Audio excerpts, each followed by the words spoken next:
Our gospel reading for June the 25th, 2023 comes from Matthew chapter 10, 24 through 39. Jesus is sending out the disciples to go 2 by 2 to proclaim the good news. In this missionary journey, which will foreshadow Acts, when Jesus then sends them to the ends of the earth, Jesus tells them to enter into those places that will receive you and to dust off your shoes for those that reject you. And he tells them that they have an incredible amount of power to heal, to forgive, and to cast out demons, and even raise the dead. And then he lets them know that, by the way, all of this power that you receive from God will probably not be accepted by those you go to give.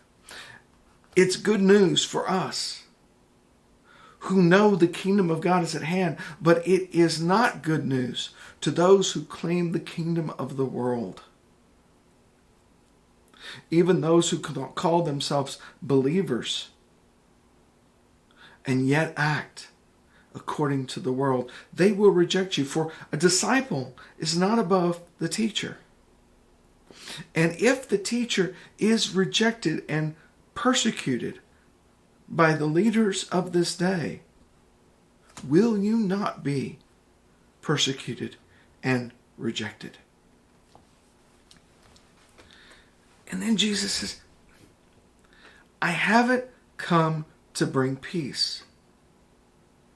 I've come to bring a sword. I've come to divide, to break apart, to tear away. For we cannot live the kingdom of God today and live the kingdom of the world today.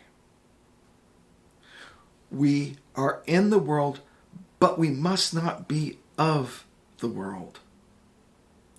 There is a choice to be made.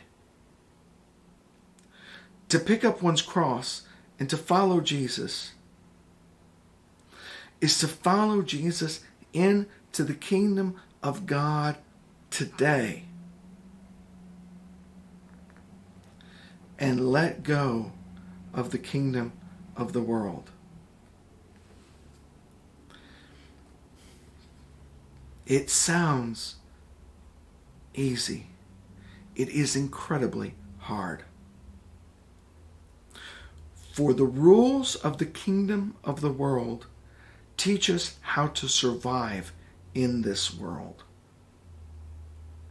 How to survive economically, politically, how to protect ourselves, how to protect our family, how to ensure our future. It is all about survival.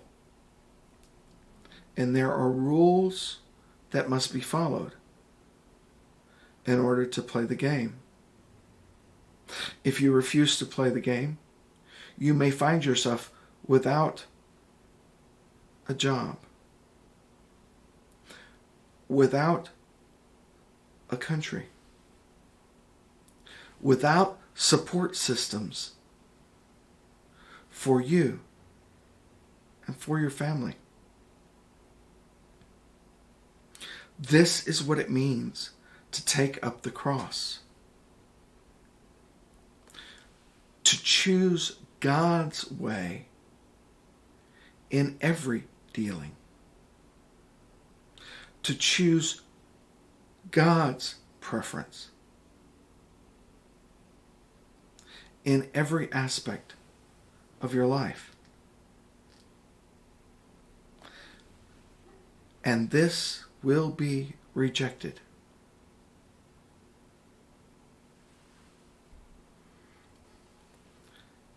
But then Jesus tells them this. If God watches over the sparrow, how much more will he watch over you? if you play by the rules of the world, you will die. For that is the debt all men pay. For living is death. The world cannot raise you. The world is not eternal. Others will replace you. Others will replace you in your job. Others will replace you in whatever function you took. For the world exists in a temporal reality. But if you live in the kingdom, if you live for God, you live for eternity. You live into the eternal reality of creation. And so, by following God, no matter what the world does to you, you are never lost. You are never alone. And even though your body may die, yet shall you live. The choice is to be made. Will you choose Jesus and the kingdom of God, or will you choose the way of the world?